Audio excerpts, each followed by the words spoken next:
అసలు క్షమాపణ చెప్పాల్సింది ఎవరు అధ్యక్ష? 8 ఏళ్ళు 2007లో కొబ్బరికాయ కొట్టి 2014 దాకా కనీసం మహారాష్ట్రతో అగ్రిమెంట్ చేయకుండా తెలంగాణను నిర్లక్ష్యం చేసినందుకు ఈ కాంగ్రెస్ పార్టీ నాయకులకు క్షమాపణ చెప్పాలి. 8 ఏళ్ళైనా కనీసం మహారాష్ట్రతో అంతర్రాష్ట్ర ఒప్పందం చేతగాలేదంటే అది మీ చేతగానితనం, మీ నిర్లక్ష్యం కాకపోతే ఏందని నేను అడుగుతా ఉన్నా అధ్యక్ష. యాక్చువల్గా నీళ్లు లేని చోట మీరు ప్రాజెక్టు కడితే సిడబ్ల్యూసి సూచనల మేరకు నీళ్లున్న చోటికి మార్చి మీరు పెట్టిన ఖర్చు వృధా కాకుండా సద్వినియోగం చేసేటువంటి ప్రయత్నం చేసాం అని మీ ద్వారా వారికి తెలియజేస్తా ఉన్నా అధ్యక్ష.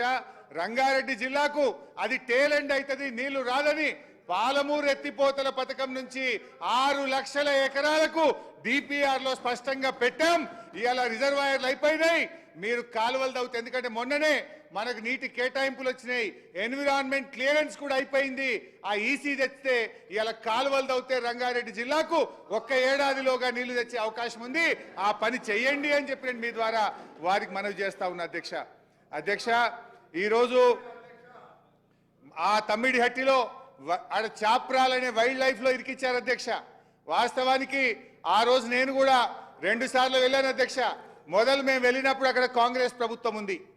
అప్పటి కాంగ్రెస్ ఇరిగేషన్ మినిస్టర్ గారిని నేను కలిస్తే మేము ఢిల్లీ కాంగ్రెస్ చెప్పినా ఏపీ కాంగ్రెస్ చెప్పినా అప్పుడే ఒప్పుకోలేదు, మేము ఒప్పుకునే సమస్య లేదు, ఎట్టి పరిస్థితుల్లో కూడా 152లో బ్యారేజ్ కట్టడానికి ఒప్పుకోము అని ఆనాడు మహారాష్ట్ర ఇరిగేషన్ మినిస్టర్ అప్పటి కాంగ్రెస్ ప్రభుత్వంలో చెప్పారు అధ్యక్ష.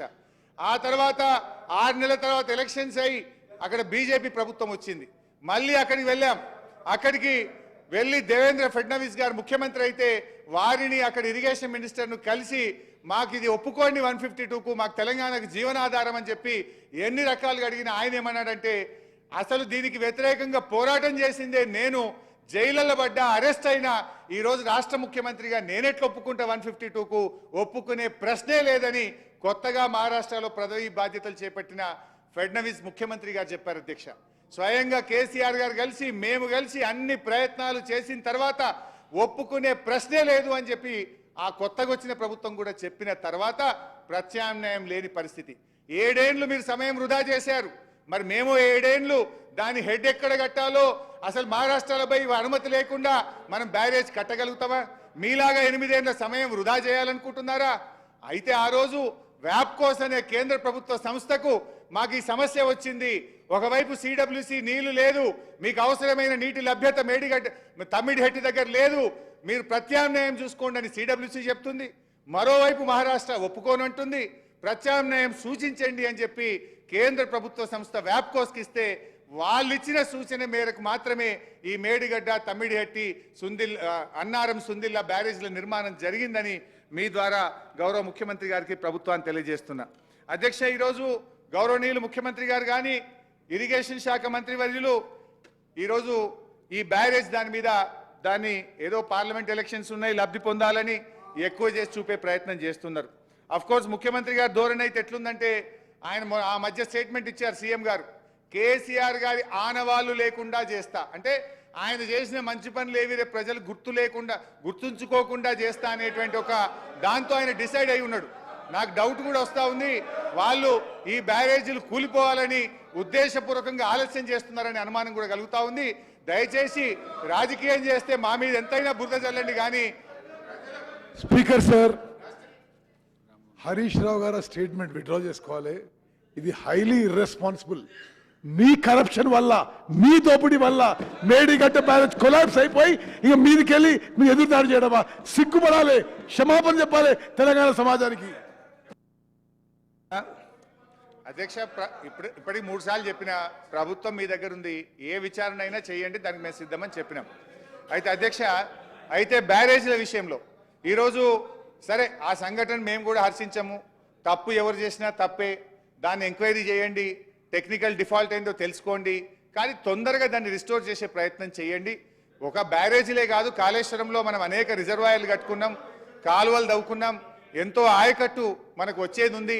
అందువల్ల నేను మీతో కోరేది ఏంటంటే వర్షాకాలం వచ్చే లోపు దానికి టెక్నికల్గా ఒపీనియన్ తీసుకొని, సాంకేతిక నిపుణుల ఒపీనియన్ తీసుకొని సేఫ్ స్టేజ్కు దాన్ని తీసుకొచ్చి త్వరితగతిన దాన్ని రిస్టోర్ చేయాలని చెప్పి మీ ద్వారా ప్రభుత్వాన్ని కోరుతున్నాం. తప్పులు ఎవరు చేసినా బాధ్యులు ఎవరైనా వారిని శిక్షించండి, దాన్ని ఎట్టి పరిస్థితుల్లో మేము సమర్థించము అని చెప్పి మీ ద్వారా వారు తెలియజేస్తున్నాం. అయితే అధ్యక్ష, ఈరోజు ఈ సంఘటన ఈ దేశంలో ఈ రాష్ట్రంలో ఎప్పుడు జరగలేదు అన్నట్టుగా ఒక ఇదేదో ఎప్పుడు జరగని మొదటిసారి జరిగింది అన్నట్టుగా చెప్తున్నారు అధ్యక్ష. వీళ్ళ హయాంలో కట్టిన కడెం ప్రాజెక్టు మొట్టమొదటి ఫిల్లింగ్కే మొత్తం ప్రాజెక్ట్ కడెం ప్రాజెక్ట్ కొట్టుకుపోయింది ఆనాటి కాంగ్రెస్ ప్రభుత్వ హయాంలో. ఒకసారి కాదు అధ్యక్ష, 2 సార్లు కడెం ప్రాజెక్ట్ కొట్టుకుపోయింది అధ్యక్ష. దేవాదుల లిఫ్ట్ ఇరిగేషన్ స్టార్ట్ చేస్తే ఇగో పైపులు పటాకుల్లాగా పేలిపోయి దేవాదుల పైపులు ఆనాటి కాంగ్రెస్ ప్రభుత్వ హయాంలో నీళ్ళన్నీ పొలాలలోకి వెళ్ళి రైతులకు ఎంత నష్టం జరిగిందో చెప్తున్నా అధ్యక్ష. ఆనాడు వైఎస్ రాజశేఖర రెడ్డి గారు ముఖ్యమంత్రిగా ఉన్నప్పుడు పంజాగుట్టలో కడుతున్నటువంటి ఫ్లైఓవర్ అది కట్టక ముందే కడుతుండగానే ఆ ఫ్లైఓవర్ కూలిపోయి చాలా మంది చనిపోయినటువంటి విషయాన్ని మీ ద్వారా గుర్తు చేస్తా ఉన్నా. అదేవిధంగా దేవాదుల ఫేజ్ 3లో టనల్ కూలిపోయి 3 చనిపోవడమే కాకుండా ఆ టనల్ మొత్తం ఎంత దెబ్బతిన్నదో కూడా మీకు గుర్తు చేస్తా ఉన్నా. అదేవిధంగా ఈరోజు సింగూరు డ్యామ్ గేట్లు కొట్టుకుపోయినాయి, ఎల్లంపల్లి డ్యామ్ బండ్స్ స్పిల్వే కొట్టుకుపోయింది. అదే కాకుండా మన తాలిపేరు రిజర్వాయర్ ఖమ్మం జిల్లాలో 2 సార్లు కొట్టుకుపోయింది అధ్యక్ష. అదే కాకుండా వరంగల్లో పాలెం వాగు 2 సార్లు వరుసగా కొట్టుకుపోయింది అధ్యక్ష. ఆ రోజుల్లో పుట్టంగండి ఉదయం ముఖ్యమంత్రి గారు ప్రారంభిస్తే సాయంత్రానికి మొత్తం లీక్ అయిపోతే మోటార్లు బంద్ చేసినటువంటి పరిస్థితి అధ్యక్ష. సాత్నాల డ్యాము హెడ్ రెగ్యులేటర్ కూడా కొట్టుకుపోయింది అధ్యక్ష. మూసీ గేట్లు మీ ప్రభుత్వంలో కాంగ్రెస్ హయాంలో కూడా ఒకసారి కొట్టుకుపోయినటువంటి పరిస్థితి ఉంది అధ్యక్ష. కేంద్ర ప్రభుత్వ ఆధ్వర్యంలో కడుతున్న పోలవరంలో కూడా సిడబ్ల్యూసి ఆధ్వర్యంలో నిర్మాణం జరుగుతున్న పోలవరంలో కూడా డయాఫ్రేమ్ వాల్ కొట్టుకుపోయినటువంటి పరిస్థితి ఉంది. దురదృష్టకరం, కొన్ని సందర్భాల్లో ఇటువంటి సంఘటనలు జరుగుతాయి. దానికి విచారణ జరపాలి, రిస్టోర్ చేయాలి, రైతులకు మేలు చేయాలి, రైతుల ప్రయోజనాలు దెబ్బతినకుండా కాపాడాల్సినటువంటి బాధ్యత ఇవాళ ప్రభుత్వాల మీద ఉంటుందని చెప్పి నేను మీ ద్వారా వారికి తెలియజేస్తున్నా అధ్యక్ష. ఎక్కడ సార్ నన్ను ఎన్నిసార్లు డిస్టర్బ్ చేస్తే ఇప్పుడు వారికి చెప్పిన నేను ఇప్పటిదాకా ఇప్పుడు నేను ఏం చేయాలి? ఒక్కొక్క మంత్రి గారికి రిప్లై ఇచ్చుకుంటూ అవుతుంది. అసలు వైట్ పేపర్ ఇవ్వ కాగితం ముట్టలే, ఇప్పుడే ముడుతుంది కదా. ఒకటే నిమిషం, ఇప్పుడు just I'm starting. Harish Rao గారు అధ్యక్ష 11:40కి మీరు ఏమింకా నన్ను అట్లా ఎందుకు అట్లా చేస్తావు? హరీష్ రావు గారు 11:40కి మీరు స్టార్ట్ చేసిండ్రు. 40 మినిట్స్ ఒక నిమిషం 40 మినిట్స్ డిస్టర్బెన్స్ అయింది. 1 అవర్ 20 మినిట్స్ మీరు మాట్లాడింది. 1 అవర్ 20 మినిట్స్ మాట్లాడింది. రాజేశ్వరరావు గారు కూర్చోండి, నేను చెప్పింది వినండి. 2 గంటల్లో 40 మినిట్స్ డిస్టర్బెన్స్ అయింది. 1 అవర్ 20 మినిట్స్ మాట్లాడిండు. మాట్లాడండి. అధ్యక్ష ఈరోజు సరే వీళ్ళు ఏంటంటే మా మీద ఒక బురద జల్లాలనే ఉద్దేశంతో ఒక ప్రయత్నం కంటిన్యూస్గా చేస్తూ ఉన్నారు అధ్యక్ష. కానీ ప్రజల అనుభవంలో ఉంది అధ్యక్ష. పండిన పంట సాక్ష్యం, పెరిగిన సాగు విస్తీర్ణం సాక్ష్యం, ఇవన్నీ కూడా ప్రజల స్వీయ అనుభవాల్లో ఉన్నాయి అధ్యక్ష. మీరు అసెంబ్లీలో మా మీద బురద జల్లినంత మాత్రాన ప్రజలకు అంతిమంగా నీళ్ళు వచ్చినాయా లేవా, పంట పండిందా లేదా అనేది రాష్ట్ర రైతులు గమనిస్తారు అధ్యక్ష. ఈ ప్రభుత్వం ఇవాళ మేము వచ్చిన తర్వాత అధ్యక్ష, ఆనాటి కాంగ్రెస్ ప్రభుత్వాలు చెరువులను పట్టించుకోకపోవడం వల్ల చెరువులన్నీ కూడా చిన్న వర్షానికే తెగిపోయేటువంటి పరిస్థితి ఉండే. కాకతీయుల వారసత్వ సంపదగా వచ్చినటువంటి ఆ చెరువులను గత ప్రభుత్వాలు పట్టించుకోకపోతే మేము మిషన్ కాకతీయ అనేటువంటి ఒక కార్యక్రమం ద్వారా రాష్ట్రంలోని చెరువులన్నీ కూడా పునరుద్ధరించేటువంటి కార్యక్రమం చేశాం. ఆ మిషన్ కాకతీయను అధ్యక్ష మ్యాగ్సెసే అవార్డు గ్రహీత రాజేంద్ర ప్రసాద్ గారు మెచ్చుకున్నారు, ఎంఎస్ స్వామినాథన్ గారు మెచ్చుకున్నారు, మన హైకోర్టు చీఫ్ జస్టిస్ గారు మెచ్చుకున్నారు. అమెరికాలోని మిచిగాన్ యూనివర్సిటీ, చికాగో యూనివర్సిటీ కూడా వచ్చి స్టడీ చేసి ఈ కార్యక్రమాన్ని అభినందించినటువంటి విషయాన్ని మీ ద్వారా గౌరవ సభ్యులకు తెలియజేస్తా ఉన్నా అధ్యక్ష. మిషన్ కాకతీయ ప్రోగ్రాం 4 ఏళ్లలో యుద్ధ ప్రాతిపదికన చేస్తే 15 లక్షల ఎకరాల ఆయకట్టు స్థిరీకరణ జరిగింది. ఇలా రైతులకు మేలు జరిగింది. 15 లక్షల ఎకరాల్లో ఆయకట్టు పెరగడమే కాదు, మత్స్య సంపద పెరిగింది, భూగర్భ జలాలు కూడా పెరిగి రైతులకు ఎంతగానో మేలు జరిగింది అధ్యక్ష. ఉదాహరణకు అధ్యక్ష, గతంలో ఒక చిన్న వర్షం పడితే చెరువులు ఎట్లా తెగినాయి, ఇప్పుడు మిషన్ కాకతీయ తర్వాత చెరువులు తెగడం ఎట్లా తగ్గిందో కూడా నేను వివరాలతో సహా కూడా చెప్పగలుగుతా అధ్యక్ష. 2009లో 1107 చెరువులు జరిగినాయి. 2010లో 4251 చెరువులు దిగాయి.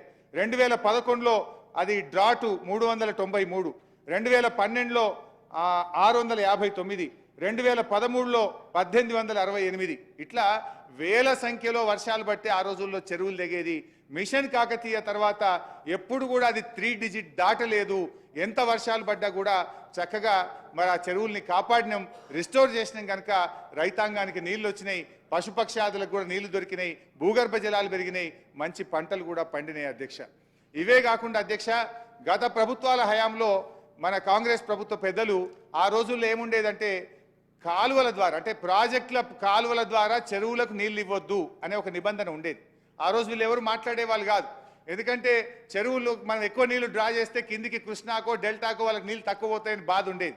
ఆ రోజుల్లో మరి అవకాశం లేకపోతే మన కేసీఆర్ గారి ప్రభుత్వం, కేసీఆర్ గారి నిర్ణయం తీసుకొని ఈ రాష్ట్రంలో అన్ని చెరువులకు కూడా తూములు పెట్టండి, ప్రాజెక్టులతో లింక్ చేయండి అని చెప్పి నిర్ణయం తీసుకొని 6260 చెరువులను ప్రాజెక్టులతో అనుసంధానం చేయడం ద్వారా మరి బ్రహ్మాండమైనటువంటి పంటలు పండినాయి. ఆనాడు చెరువులకు నీళ్లు ఇవ్వడం అంటే నేరం. కేసీఆర్ గారి హయాంలో ప్రాజెక్టుల నుంచి చెరువులకు నీళ్లు ఇవ్వడం ఒక వరంగా మారిందని చెప్పి మీకు తెలియజేస్తా ఉన్నా అధ్యక్ష. ఈ చెక్ డ్యాంల నిర్మాణం రాష్ట్రంలో దాదాపు 1402 చెక్ డ్యాంలను మరి మా ప్రభుత్వం మంజూరు చేసి నిర్మించడం వల్ల రాష్ట్రంలో దాదాపు ప్రత్యక్షంగా పరోక్షంగా 4 నుంచి 5 లక్షల ఎకరాలకు సాగునీరు అందింది, భూగర్భ జలాలు పెరిగి ఎంతో మేలు జరిగింది అధ్యక్ష. అదేవిధంగా గతంలో కట్టిన ప్రాజెక్టులకు మరి కాలువలు సరిగ్గా మెయింటెనెన్స్ లేక అప్పటి ప్రభుత్వాలు పట్టించుకోకపోక కాలువలలో చెట్లు మొలిచి పగుళ్ళు ఏర్పడ్డటువంటి పరిస్థితి, చివరి ఆయకట్టుకు నీళ్లు రానటువంటి పరిస్థితి. దాదాపు మరి ఐపీ క్రియేటెడ్, ఐపీ యూటిలైజ్డ్ మధ్య 40% గ్యాప్ ఉందని చెప్పి మేము గుర్తించాం. పేరుకు ఎస్ఆర్ఎస్పి 9 లక్షల ఎకరాలు, కానీ ఎన్నడూ 6 లక్షల ఎకరాలు పారినటువంటి పరిస్థితి లేదు. దాన్ని గమనించి ప్రభుత్వం ఏం చేసిందంటే ఈ కెనాల్స్ అన్ని కూడా మేము మోడర్నైజేషన్ చేయాలని SRSP canals, Nagarjuna Sagar canals, Nizam Sagar, Rajoli బండ, గణపురం ఆనకట్టు, సదర్మాట్, మూసి, సాత్నాల, చెలిమలవాగు, స్వర్ణ, నల్లవాగు, శనిగరం ప్రాజెక్ట్, వీటి కాలువలన్నీ కూడా ఆధునీకరించి చివరి ఆయకట్టుకు నీళ్లు పోయే విధంగా మా ప్రభుత్వం కృషి చేసింది అధ్యక్ష. అంతేకాకుండా అధ్యక్ష, ఇవాళ ఆయకట్టు విషయంలో కూడా మా ప్రభుత్వం వచ్చిన తర్వాత వచ్చిన ఆయకట్టు అధ్యక్ష, మేజర్ ఇరిగేషన్లో 14,46,000, మీడియం ఇరిగేషన్లో 59,000, మైనర్ ఇరిగేషన్లో ఆదిలాబాద్ జిల్లాలో కట్టిన కొత్త చెరువులు ఇతర జిల్లాలో వచ్చినాయి కలిపి 60,000, టీఎస్ఐడిసి ద్వారా 1,58,000, మొత్తం 17,24,000 ఎకరాలకు కొత్త ఆయకట్టు మేము క్రియేట్ చేయడం జరిగింది. మరి గతంలో అదేవిధంగా స్టెబిలైజేషన్ అధ్యక్ష, అంటే ఏదైనా ప్రాజెక్టులో నీళ్లు తక్కువ పడ్డప్పుడు మనం సప్లిమెంట్ చేసే దాన్ని స్టెబిలైజేషన్ అంటాం. దాదాపు 30 లక్షల ఎకరాలకు స్టెబిలైజేషన్, అంటే మిషన్ కాకతీయలోనే 15 లక్షలు వచ్చింది, మిగతా ప్రాజెక్టుల ద్వారా మరో 15 లక్షలు కలిపి 30 లక్షల ఎకరాలు స్టెబిలైజేషన్ చేశాం. అంటే 17,24,000 ఎకరాల కొత్త ఆయకట్టు, 30 లక్షల ఎకరాలు స్టెబిలైజేషన్ చేశాం.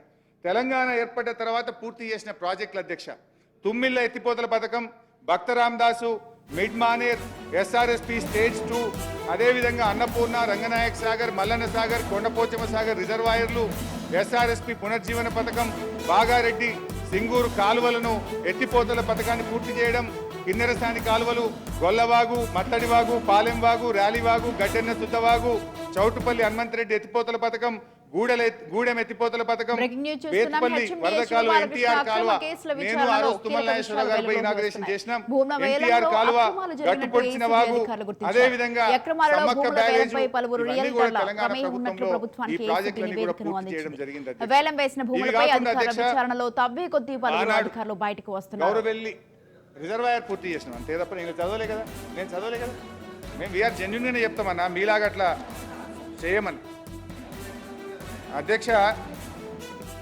మరి గతంలో అధ్యక్ష ఒక చిన్న కంపారిజన్ కూడా గౌరవ సభ్యులు గమనించాలి అధ్యక్ష. ఆ రోజు కాంగ్రెస్ ప్రభుత్వం 10 ఏళ్లలో, అరే మీకు టైం వచ్చినప్పుడు మాట్లాడండి బ్రదర్, మీకు టైం వచ్చినప్పుడు మాట్లాడండి. కాంగ్రెస్ ప్రభుత్వం 10 ఏళ్లలో, ఒక్క నిమిషం అన్న, ఒక్క నిమిషం ప్లీజ్, నేను ఐఎమ్ నాట్ ఈల్డింగ్ సార్. గత కాంగ్రెస్ ప్రభుత్వం 10 ఏళ్లలో జలయజ్ఞం పేరు మీద అప్పుడు ప్రాజెక్టులు స్టార్ట్ చేసినారు అధ్యక్ష.